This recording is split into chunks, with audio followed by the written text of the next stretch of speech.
So the Navavidhi Bhakti, the next type of Navavidhi Bhakti now we would be entering into, and we would be discussing about the fifth one, that is Archanam, or worshipping the Supreme Lord. So just give us a moment.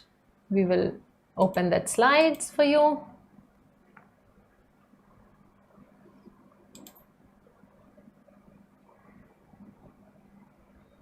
And so in this Archanam, we have titled this, What I Have, What I Hold Back. So Archanam is done as per our capability. So how much do I have? What amount of opulence do I have? And what portion I am willing to offer to the Supreme Lord, and what portion of my opulence I want to enjoy myself, not sharing with the Supreme Lord. So that is how we got this topic, what I have and what I hold back. And the whole thing, the whole section we have divided into 4 parts. So the first part is deities and Supreme Lord, no difference. Second part, we would be talking about why we should do Archanam. Third part, we would be introducing to various deities whom generally you would find the Gaudiya Vaishnavas worshipping. Generally in all our ISKCON temple or devotees home, you would find these deities. So we would be discussing about the deities introduction.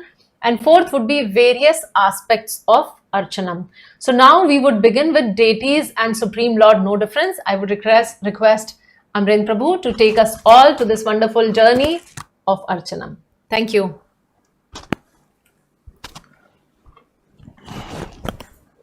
Hare Krishna. So we see that how the deities and the Supreme Lord are non-different. Now in some religious traditions, it is frowned upon and people think about idol worship, and they think that the Hindus, they worship idols and it is not proper. So in that regard, we have a very profound and a very powerful pastime, a story from Chaitanya Charitamrita, which I would like to take in some little bit of detail. And it is very, very interesting to note all the, the way the story progresses, and it is very astounding.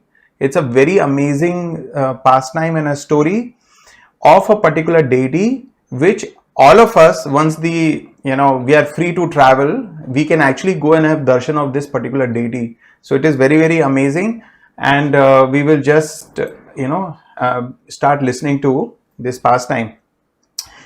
So there is a South Indian city called Vijayanagara. In this Vijayanagar city, in this township, there were 2 devotees. One was an elderly devotee, and this elderly devotee was very wealthy, very aristocratic, very learned, very well educated.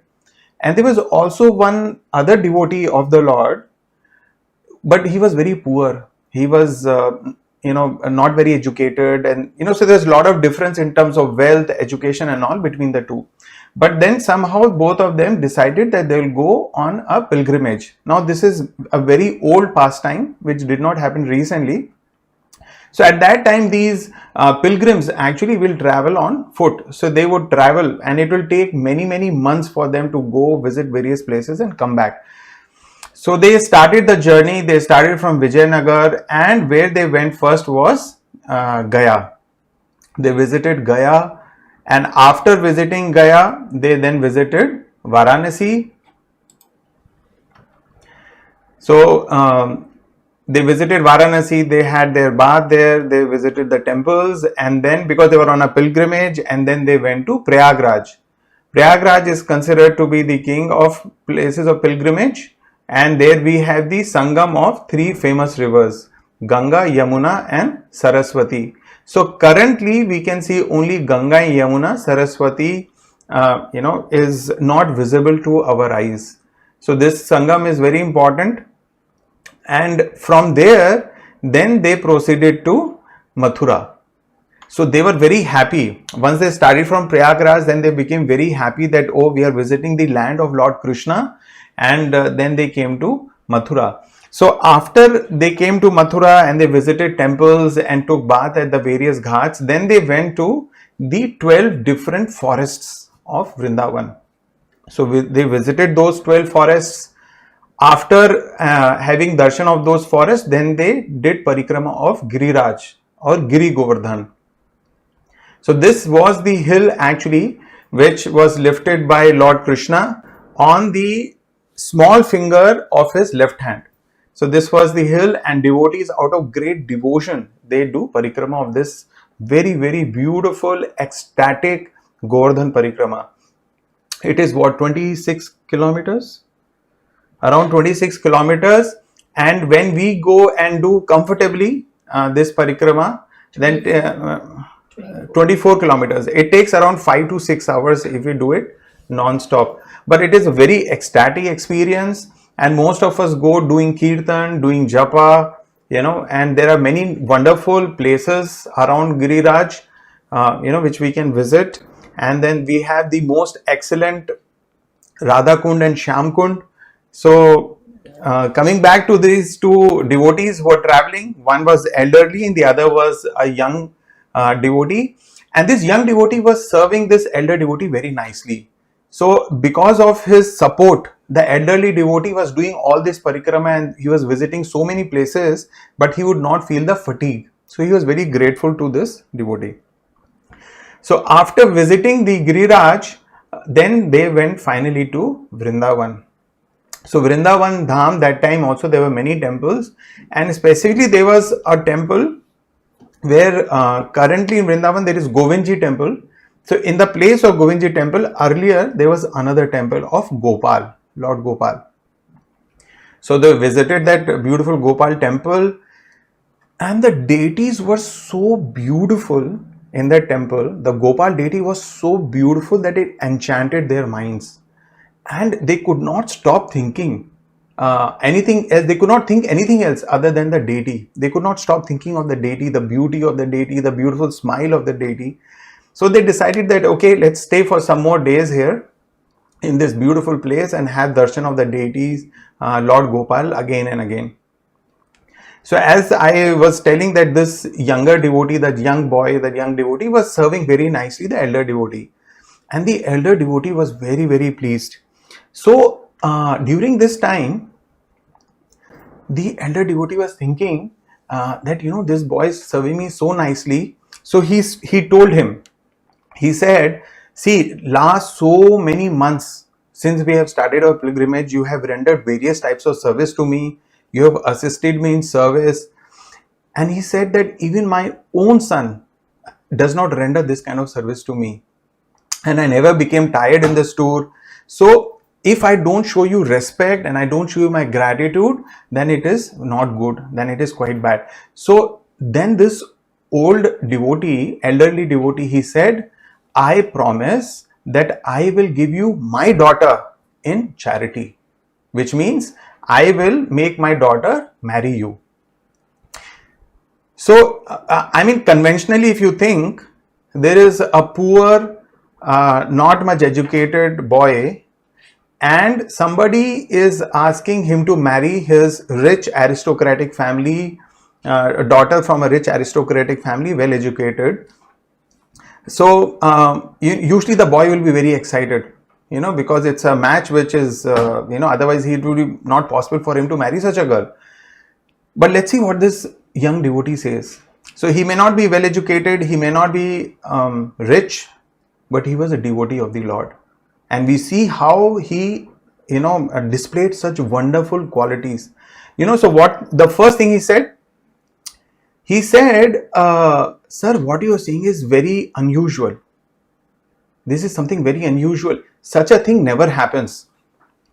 So he's saying, while you are a most aristocratic man, very well educated, rich, but I am not. And therefore this is not a good match. So he says, I am not a suitable bridegroom for your daughter. So he was so honest and he was well grounded. Right? So this is what he said. And then the best part, he said, all the service that I have rendered to you over last several months, because it took them many months to visit all the places. He said, all the service that I have rendered to you over last several months, it is because I want to please Krishna by that service. Krishna is very pleased if I serve his devotees. You are Lord Krishna's devotee, and therefore I am serving you. Because when I serve you, Krishna becomes very pleased with me, and my devotional service will become very, very nice. I will advance in my spiritual life. So that is my motivation. So you see that how this young devotee was also a very pure devotee. So we have a life lesson which I want to draw your attention to. This life lesson is purity of service means pleasure of the Lord. Pleasure of Lord with disregard to own benefit. Purity of service means pleasure of Lord with disregard of own benefit. So this is what we should strive for. This is what makes us very, very attractive to Krishna. We become very attractive to Krishna. Krishna becomes very attracted to us. So if we render service just for Krishna's pleasure, and we don't really have an agenda, our own shopping list, we don't have our own shopping list in our service. Krishna, I'm doing this service for you. Now you please give me this, please give me this, please take away this problem, please, I want this, I want that. So not like that, because then the mood is not of love. Then the mood is of business. I'm doing this, I'm giving you this, you give me this. So this devotee was a pure devotee. Both of them were actually pure devotees. And then what happened? This elder devotee, when he heard, he was very firm in his determination. He said, "Oh my dear boy, do not doubt me. I shall give you my daughter in charity, for I have already decided this." And then the young devotee again thought, "See, you are telling me that you want to give your daughter, but you have a wife, you have sons, you have many relatives, very many friends, and if you don't consult them, and without consulting them, if you are giving me your daughter, that without their consent, then it possibly will not happen. You cannot do this." So this is what he told to the elder devotee. So you see how the younger devotee was free from all these greed and things like that, and he could think so clearly. So to this, the elder devotee said, "She is my daughter, and if I choose to give her to someone, who can stop me? I am the father. So I shall give you my daughter in charity, and I will not worry about what others are thinking. I will ignore their position. So please do not doubt me. Accept this proposal." So we have one more life lesson here. Important decisions should include relevant stakeholders to avoid future hassles. So all the relevant stakeholders should be included when we are especially making very important decisions, which affects many people. So here we see that this elder devotee was so pleased with the service of this young devotee, and he proposed this. So when the elder devotee insisted so much, so what did he say? He said, "Okay, if you have actually decided to give me your young daughter, let's do one thing. You go before this Gopal deity," because they were still in Vrindavan. They said, "You come before this Gopal deity and you promise in front of this Gopal deity. Make the deity, Gopal deity, the witness. Let him witness your promise." So this elder devotee went and he said, my dear Lord Gopal, please witness that I have given my daughter to this boy." So this is what he says. He promises in front of the deity, and so the deity, the Lord Gopal, becomes the witness of this transaction, or this promise, not transaction, this promise. So to this, the younger Brahmana, the younger devotee, he started speaking to the Lord. He said, "My dear Lord, you are my witness. If necessary, I shall call you to testify later on.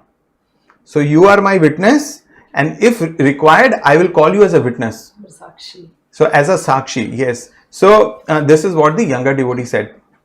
So there are things that we need to understand. I wanted to take this opportunity to talk about idol worship and deity worship. Sometimes even colloquially, even we speak, idol, there is an idol there. In this temple, the idol is very beautiful. But actually, idol and deities, there is a huge difference. And I want you to, if you're on your phones and all, take a snapshot of this so that you can keep it with you and so that you become very clear on this point. Idol worship means imaginary form of God. We imagine something and we treat that particular form as God, and we imagine the worship also. So we worship that imaginary form the way I want. So that is actually idol worship, and that is condemned. In Sanatan Dharma, in Vedic scriptures, this is condemned, and this is also condemned in so many other religious scriptures also, so many other religious traditions other than Sanatan Dharma. And what is actually deity worship? Deity worship is what is authorized by Supreme Lord Himself. So Supreme Lord Himself has authorized, and this authority comes from the scriptures. What is the form that we can worship? What are the materials that we can use to make that form? And what is the method that we should use for worship? So these are all mentioned in the scripture. So it is not left to somebody's imagination, right? So sometimes, people make this temple, that temple. So actually the form, the material with which the form is made, and how the worship is done is all mentioned in scriptures. So deity worship, why we should do deity worship? So deity worship is very important. Why? Because the personal form of the Lord is the highest form. If we look at Bhagavan, the Supreme Lord, His personal form is the highest complete form of the Supreme Lord. So that is represented in the form of the deity. Now all of us here who are listening, we all know that we cannot see spirit. Can we see spirit soul? We cannot see ourselves. We think we are the body. So we cannot see our own spirit soul. So of course we cannot see the Supreme Lord also with our eyes, because these are all spirit. So therefore Lord has made this arrangement that we can represent the Supreme Lord who is spiritual in matter, right, in a material form, because that we can see with our eyes, that we can serve with our hands, to that temple we can go with our legs. So we can use our body in the service of the Lord, whom we cannot otherwise perceive, right? So this is the arrangement or facility which Lord has given to us in the material world. So if we have a deity of the Lord, like in the temple, so we can see the deities, we can offer our respects, offer our obeisances to the deities, we can serve Him nicely, we can bring Him flowers, we can offer Him arati, we can offer Him bhoga, fruits, and all that is possible because the deity is present. If the deity is not there, whom will we offer flowers? If to a wall I cannot offer a ghee lamp, right? So all that personal service to Krishna is not possible. So that is why Lord has given us this deity form. So I'll give you one very interesting analogy, with which you can easily understand. So there are two letter boxes. You can see it in front of you.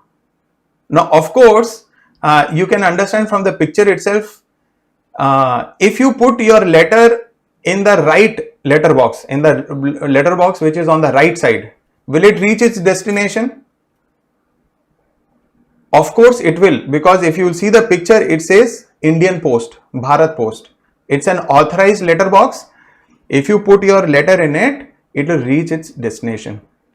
And of course, the letter box on the left, I don't know, somebody is just carrying it, and it is not an authorized box. So it looks red color. There is some black color also. And of course, if you put your letter in it, I guess that's where it will stay. It will not go to its destination. So this is the difference between deity worship and idol worship. So deity worship is an authorized form, and the Lord personally resides in that form on the request of His devotees. Whereas that is not the case with idol, which is just a form, imaginary, which is not approved, and the Lord does not reside there. So this is something which we have to be very careful about. So coming back to this particular pastime, here the deity is of Gopal. So Gopal deity was a bona fide devotee, a bona fide deity and a bona fide temple. So the promise made in front of the deity became was the most, that promise was kept, and the Lord actually became the witness to the whole thing. So we have a life lesson here. bona fide deity form is non-different from Supreme Lord. Little faith gives little protection and absolute faith gives absolute protection. So here we have the example of this young Brahmana and the elder Brahmana, both of them were great pure devotees and they had complete faith in this deity. And that is why the elder Brahmana in the front of the deities promised that I will give my daughter, and the younger Brahmana told the deity, yes, if required, I will call you as a witness. So after that, they had completed their pilgrimage and they started back to their hometown, Vijayanagaram. So they came back and they went back to their own houses. Then after some time, this elderly devotee became very anxious.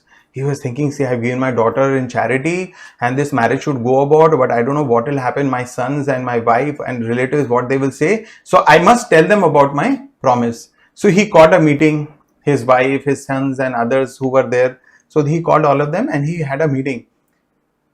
And all the other family members, they were just flabbergasted. They were saying, what? Your daughter cannot marry a poor man. You cannot fulfill this promise. And they were really upset. But all these family members, they could not understand that even if this person was poor, but he was a great devotee of the Lord. So actually, this elderly Brahmana had chosen a first class husband, first class, boy for his daughter. So, but these family members could not understand that. And in fact, they started threatening him. They said, if you will give our daughter in marriage, our sister, and the mother said, if you give my daughter in marriage to this poor man, we will leave you, we will consume poison and die. They made a very serious threat to this elderly Brahmana, elderly devotee. So this elder devotee was thinking, but if I refuse, then this, this boy will call the deity will come and give witness, the Gopal will come and give witness, and anyway my daughter will get married and my spiritual life will get spoiled. Because I gave my word, in front of the deity and I will not be able to keep up my word. Then my spiritual life will get destroyed, will get wasted. So, so like this, the elderly devotee was saying, but then nobody cared any, about what he has to say. The elder son was saying, see, Appa, look, father, the deity is in Vrindavan, thousands of kilometers away. How the deity will come here and give witness? And the deity is made up of stone. How the deity will speak? So you don't worry about anything. If that Brahmana will come, if that devotee will come, just you tell that I don't remember. That's all you tell. Balance I will take care. So this is what the elder son of this devotee said. So what happened? So actually we look at this elder son, and I guess all of us can understand that this is one person who's actually, although a pujari and a brahmana or whatever, but internally he's actually an atheist. He does not believe in the spiritual potency of the deity. The deity is actually non-different from Supreme Lord. He had actually no faith in the Supreme Lord. So this is what a typical idol worshipper is. So it is not that they will not go to the temple. It is not that they will not worship a deity. But their mentality is that they don't have faith. They don't have much faith. So they will just treat it as an idol. So they will think, oh, okay, this idol is made up of stone, or this is made up of wood or whatever, and cannot speak, cannot walk. So this is what he was thinking. So we have a very important life lesson. Paid priests may do the job, but not seva. Devotion comes from devotee's heart. That is why it is very important that whatever service we render to the deities, our devotion is important. Krishna is attracted by the devotion. Krishna is looking for the devotion in that act. Like you saw in the video, we were offering the incense, or we were offering the lamp, or we were offering the flowers. So in that, yes, we are offering very nice incense. It's a masala agarbatti. We are not using that black color agarbatti. All that we have taken care. But unless we invest our love, affection and devotion, Krishna will not accept that agarbatti. So this is what very important for us to understand. So this Brahmana, This elder devotee became very perturbed. He was thinking, one hand, I am not able to fulfill the promise which I made to the deity, in front of the deity, and on the other hand, my family is willing to kill themselves, they're willing to consume poison. So he started praying to the Lord, dear Lord, you please help me that somehow I don't have to break my promise and also save my family from killing themselves. Somehow, Lord, you make some arrangement. I am not able to resolve it.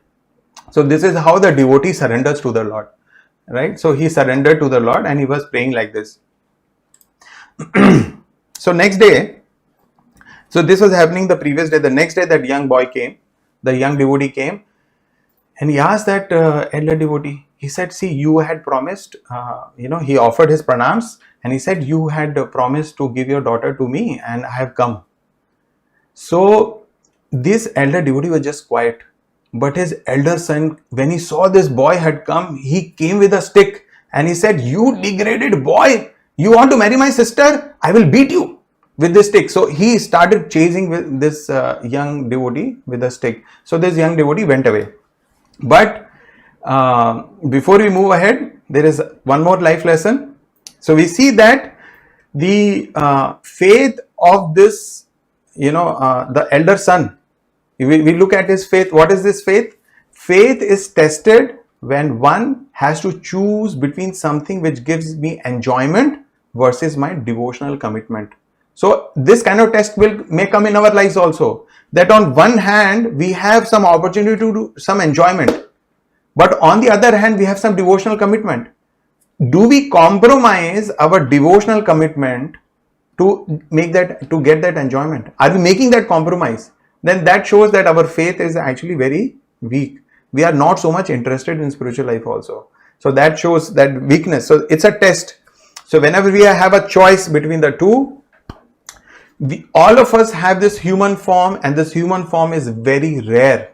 This human form is very rare, and we must take full advantage of this human form and practice Bhakti Yoga.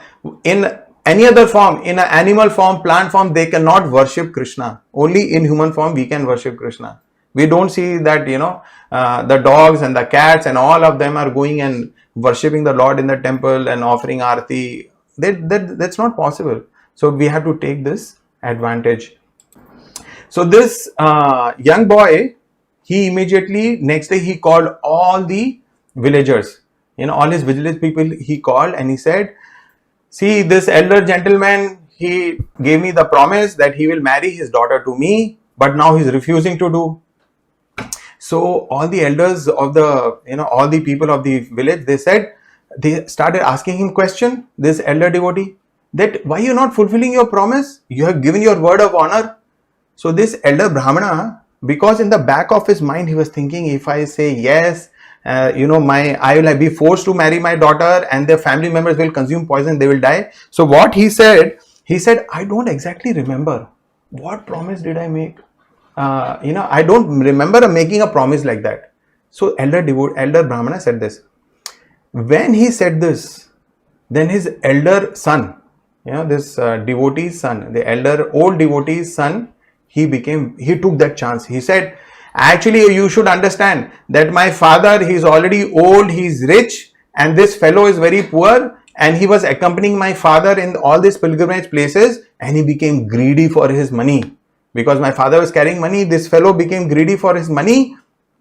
He gave him some dhatura, some intoxication, and taking that intoxication, my father lost his mind. He stole all his money, and then he said some thief came and took the money, and now he's saying that my father has promised his daughter to him. Now he is very poor, not educated. Will my father give a daughter to such a person?" So when the elder son said like this, then it created doubt in mind of all the villagers. It is possible. Because of money, this fellow might have given up his religious principles.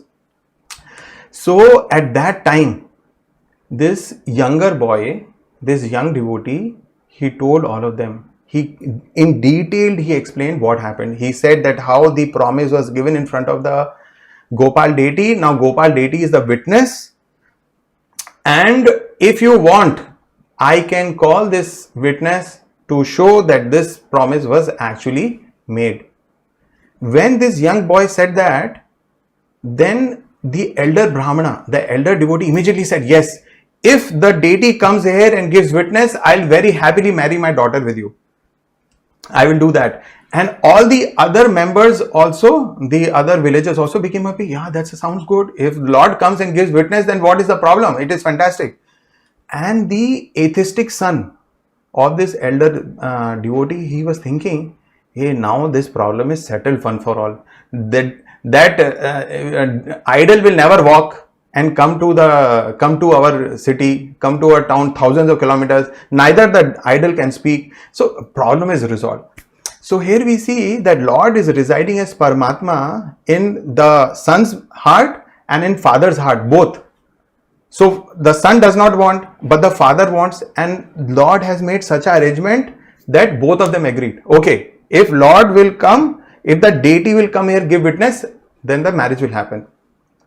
To this, the young boy said, now no more lip service. Give me in writing. Give the contract in writing. So, okay, so agreed. It was given in writing, and then immediately left for for Vrindavan. So, all of you should notice one point, that in whole of this conversation, the young boy never lost his patience. He never became angry. And he always had that respect for this elder devotee. He knew, in fact, he told all the villagers also, when the elder devotee said that, okay, if the deity will come, I will give my daughter in charity to this boy. So he told all the people in the village, he said, see, because he is fearing for his family members, because they threatened him, that's why he is not agreeing. Otherwise, this was not the case. So we see that how, so very important life lesson. So how culture of respect, which gives one freedom from greed and false prestige, are the real ornaments of a devotee. So devotee in all situations and all circumstances of life, he always adorns these beautiful ornaments. That ornament is culture of respect. He is not driven by greed or false prestige. So finally, this devotee reaches, the young boy reaches the Vrindavan. He travels all the way on foot to Vrindavan, and he goes to this deity. And what he does, he offers his respectful obeisances to the deity. Now imagine you go to the temple, you have a very beautiful deity of Krishna, offer your obeisances, and then he narrated the whole incident in detail. What happened in the village and how the Brahmana is finally agreed that if you will come and give witness, then he'll give the daughter. So he said, Lord, you are the protector. You are my master. You have to protect me. And you are very merciful, so you please come. So, and at the same time, this boy also said, see, actually, I am not interested in that bride. I am not interested in that daughter of that rich man. I am worried that he is your devotee. He has made a promise. If he is not able to fulfill that promise, then he will fall down. And then it will not be good for him. So my concern is purely for him. Whether my marriage happens, not happens is one thing. But I am more concerned about this particular devotee. So his well-being, spiritual well-being is very important to me. So, so we have, so what happened? So he made a very selfless request. So there was nothing in for this particular young boy. So he said, okay, go, Lord, so you please come with me. So Lord said, okay, let's do one thing. You return to your village and you call a meeting of all your village people. When you call that meeting, think of me. And when you think of me, I will appear and bear witness that yes, the promise was made. Then this boy said, this young devotee said, no one will believe you. No one will believe you will appear in 4 hands and you will appear as a Lord, but no one will believe that in front of you in this deity form the promise was made. So you, as this deity in the temple, you have to come. Then only everybody will believe you. Then Lord Gopalji said, but I have never heard a deity walk from one place to another. So Gopalji is saying, I have never heard a deity is walking from one place to another. The deity is always standing in the temple. Then this devotee said, young boy, he said, I've never heard a deity talk. So if the deity can talk, deity can walk. So Krishna, so this devotee boy was very, he charmed Lord's heart. He said, please, for the sake of that old devotee, you please walk, come with me, you as a deity, you please come and you give witness. So Lord was very pleased. Lord smiled, he said, okay, I shall come with you. I will, but he gave a condition. Lord said, I will walk behind you. You will know that I am walking behind you because of the sound of my ankle bells. So when I am walking, the ankle bells will make the sound and you will know that I am following you. But if you happen to turn back and see me, that is where I will stand still and I will not move any further. And then you should cook rice regularly, daily, and offer it to me. So this is what Gopalji said. So this young boy was very happy. He said, yes, I'll follow whatever you have said. And then they started the return journey. So there are life lessons again. We see this devotee, he is para dukkha dukhi. Para dukkha dukhi means he feels sad for others' sadness. That elder devotee was so sad that he is not able to fulfill his promise. And that is what is real compassion. When we feel sadness in others' sadness, that is real compassion. And also, selfless prayers for the protection and benefit of others makes one dear to Krishna. So if I am offering selfless prayers for protection, for spiritual advancement of others, then Krishna will really shower his blessings and mercy upon me. So then what happened? The impossible became possible. So Krishna started following the deity. Gopal deity started following this young boy, this young Brahmana. And they were walking and he could hear the ankle bells. And every day he will cook the rice and offer to the Lord. And that's how they traveled for 100 days from Vrindavan to Vijayanagar. And when he reached the outskirts of Vijayanagar, he said, okay, so I should go to the temple, I should go to the village and tell the people that Gopal deity, my witness, Gopalji himself has come from Vrindavan. And then everybody will come and see and then they will accept. So with this thought, when he was thinking all this, he turned back and he saw that yes, deity was there and Gopalji was smiling and he said, yes, now you go home, I will stay here. I will not leave. So when this young boy heard this, then he became very satisfied. He went and the news spread like wildfire. All the villagers of the people of that Vijayanagar, they all came. They were all so amazed. They had such a beautiful darshan of such a beautiful deity, and they were so amazed that how a deity walked from all the way from Vrindavan, 100 days walked to Vijayanagar. So everybody was so amazed.